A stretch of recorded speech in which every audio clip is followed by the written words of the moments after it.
In this bulletin, Public Interest and Accountability Committee 2025 semi-annual report cites Ghana's inability of attracting new investments in upstream petroleum industry as worrying. Hi beautiful people of Ghana, is a Nigerian girl pleasure. Always excited to bring in you all the news your way, all the trending news that has actually been happening. And yes, it is our primary duty to give you clues to what is happening in Ghana. Please switch. We shall be discussing why that is so. Also, this bulletin, campaigners against Ghanatube urge oil marketing companies to stop supplying petroleum products to illegal miners. Why? We will be joined by the Center for Environmental Management and Sustainable Energy. Plus, on the Ghana Stock Exchange, they are calling for stronger regulations to clamp down on fraud in the investment sector. Our stories. The Executive Director for the Center for Environmental Management and Sustainable Energy, Benjamin Isia, has asked the National Petroleum Authority to take action against oil marketing companies supplying petroleum products to illegal miners in parts of the country. He joins us via Zoom for us to have a conversation on the back of this call. Benjamin, thank you so much for making time to join us here on Business Live. And I want us first off to start off with PIAC's semi-annual report released yesterday. Does it come to you as a surprise also that Ghana hasn't attracted new investments in the upstream petroleum industry to the extent that no new petroleum agreement has been signed since 2018? How did we get here? Not at all. I think that since 2016, we've attended 14 roadshows showcasing why we are the investment destination, yet we've not been able to sign any PA. And it is still because of physical inconsistencies or regulatory inconsistencies between government. I think as a country, we don't always look at most of our policies from the state perspective. We look at it from the government perspective. So when governments change, they change with their policies, and new governments come in, or new government comes in with its own policy, and this deters a lot of investment. At the time that we are faced with climate change, at the time that we are faced with other competitors within our region or outside our region. So if investors realize, or IOCs realize, that there are other countries offering them macro stability, offering them consistency with respect to regulation, they'll move to those areas than coming to Ghana. That is why I think we've not signed any contract in recent times. And PIAC in their report again cautioned that the decision by government to direct more oil revenues into the Big Push infrastructure project is negatively affecting budgetary allocations to oil and gas agencies like GNPC and PIAC themselves, for example. Your thoughts?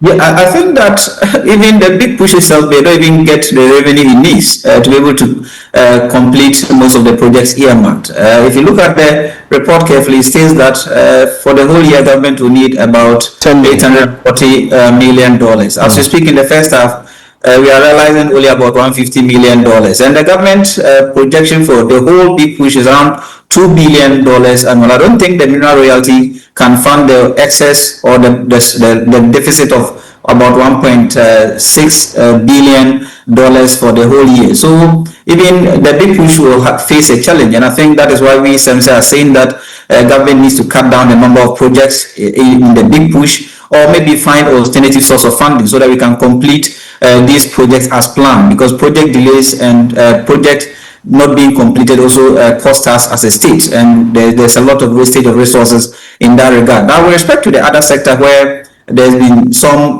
drawbacks with respect to revenues inflows to them, especially GNPC's revenue has been halved. It is also going to affect GNPC's ability to operate within its mandate well, and I think that we need to really look at the space, because our oil sector, especially the upstream, is collapsing. And if appropriate measures or interventions are not applied within the shortest possible time, we won't even have upstream again. An upstream that was doing about 71 million barrels in 2019 is now doing 48 in 2024, and even in the first half of 2025 is doing about 18.5 million barrels. What it means is that maybe by the close of 2025, if maybe for no upward adjustment in number of liftings for the second half of 2025, means that we are likely going to do about 30 or so, or 37 or so million barrels a year, and that's about a 10% shortfall compared to 2024. So it threatens our ability to mobilize revenue for various projects that will be earmarked for either for GNPC, either for GIF, or either for some of the petroleum fund revenue, that stabilization fund and heritage fund. So it is a cause for worry, and I think that we need to set up as a country by maybe building a stakeholder team, a technical team, to look at why we are not attracting the necessary investment and why we think that GNPC should be funded to operate efficiently and get us more of the output we need for upward adjustment of the outputs we've been seeing over the years. And Benjamin, we've got to change that narrative. What would you prefer by way of solutions urgently we need to take a look at in order to, maintain or sustain the trajectory we are recording in the upstream sector? Attracting investment in the last 6 or so years is because of political inconsistency with respect to fiscal decisions being made by various governments.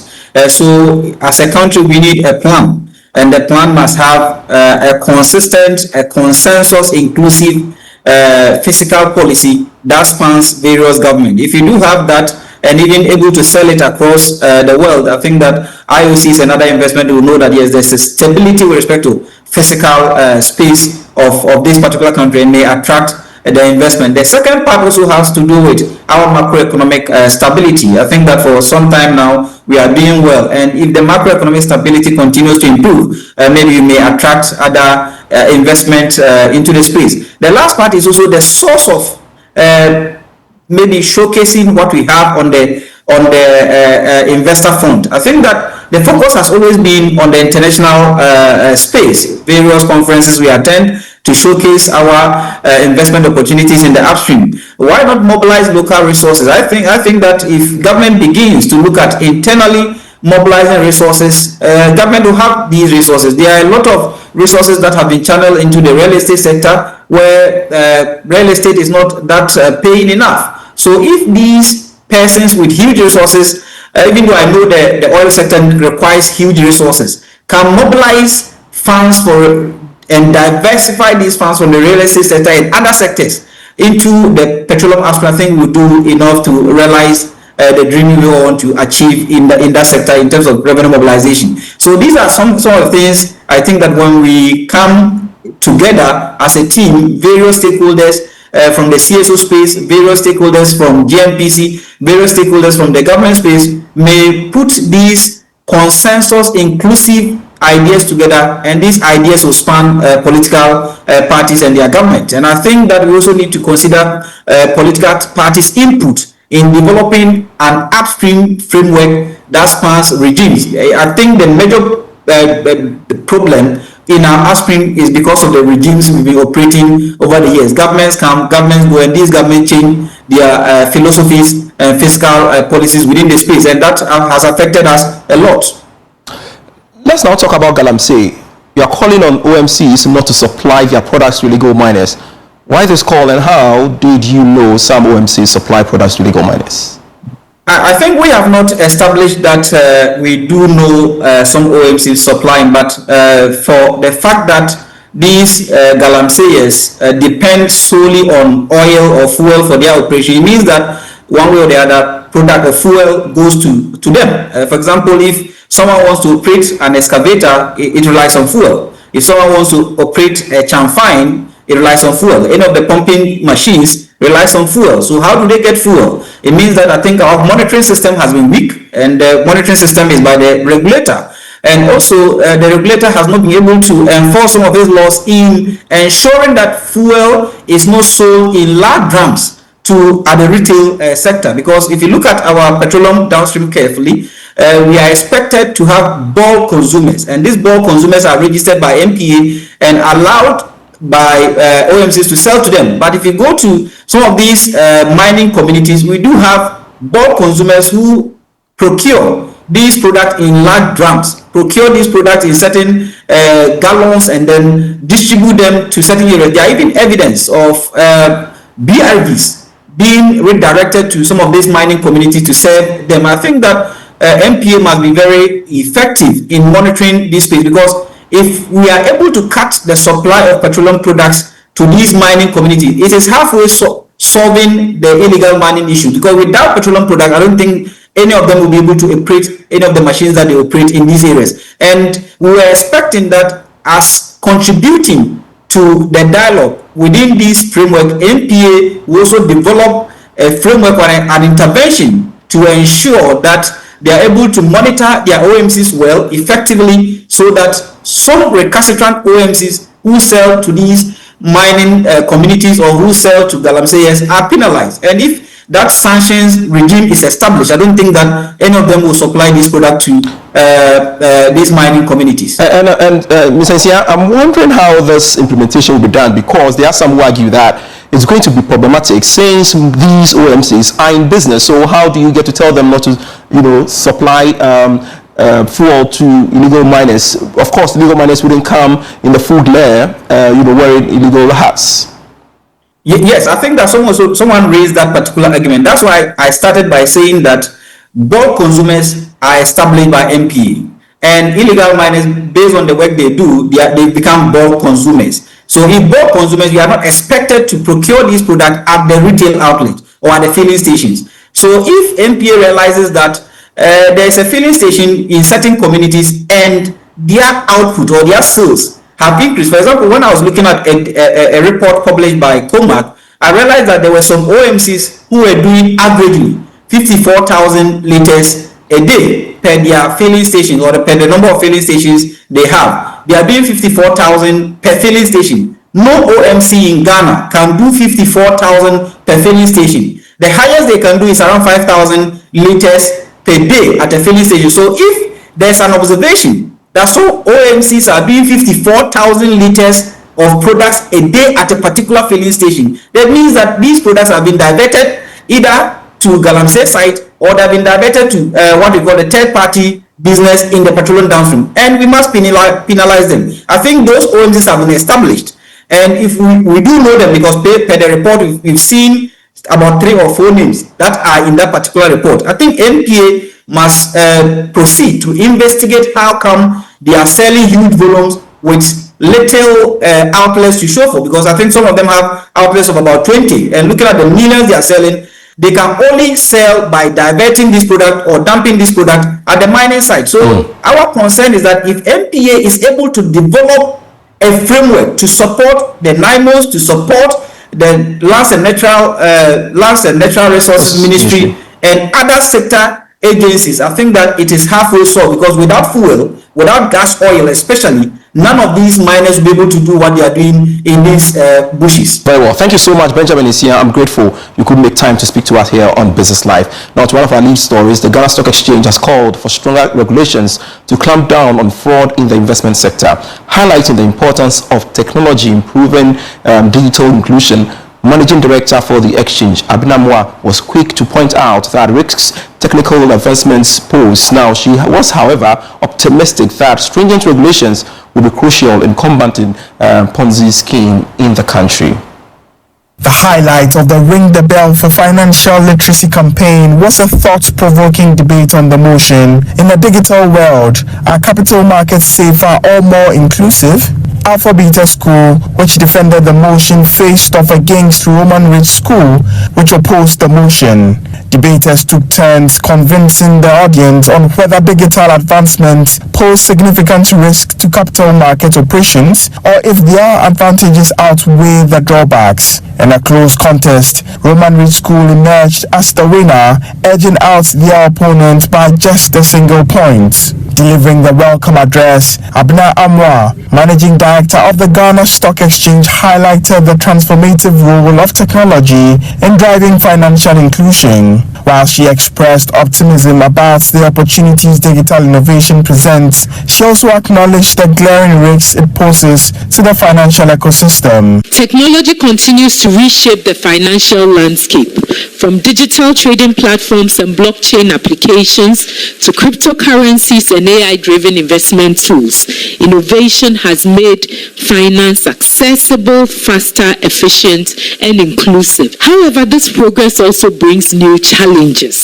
such as cybersecurity threats, cyber fraud, and the growing influence of unregulated digital assets or investment platforms. Unregulated, and people are busy putting their money into these platforms.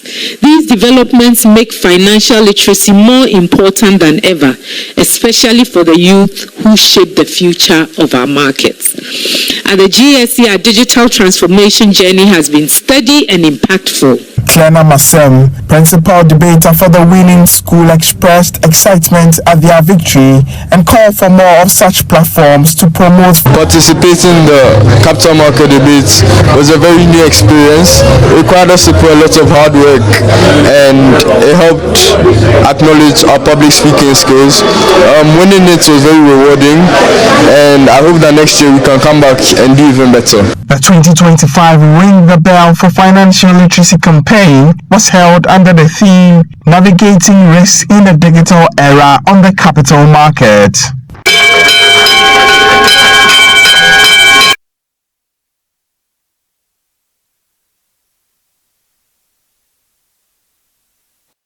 The Office of the Registrar of Companies says it is ready to engage stakeholders to address any bottlenecks affecting its operations and service delivery. Acting Registrar Mami Sama Pripra says the move is part of broader efforts to improve efficiency and support private sector growth. Speaking at a symposium jointly organized by the International Finance Corporation in Accra, Mrs. Pripra said effective collaboration between the Registrar's Office, financial institutions and development partners will help create a more supportive environment for businesses. So going forward, we are looking more towards sensitization because not a lot of people are aware of this act. We want to create sensitization not only among the elites but also the small business owners. I mean, there's the need, whenever the company is set up, there's also the need to bring it down properly. And that is something that is really missing in our society. So we want to create that awareness in the society among the small and medium scale enterprises as well. So stakeholders can just engage with us. The ORC is always available to ensure that you understand the in-depth of this act. The ORC is ready to put into practice all the steps that the act is laying out. So we are ready to work with the stakeholders. At the invitation or call of any stakeholder, the ORC will make itself available to explain the details of this act and also to aid and assist stakeholders in dissolving companies properly. The target group includes the financial sector and the private sector.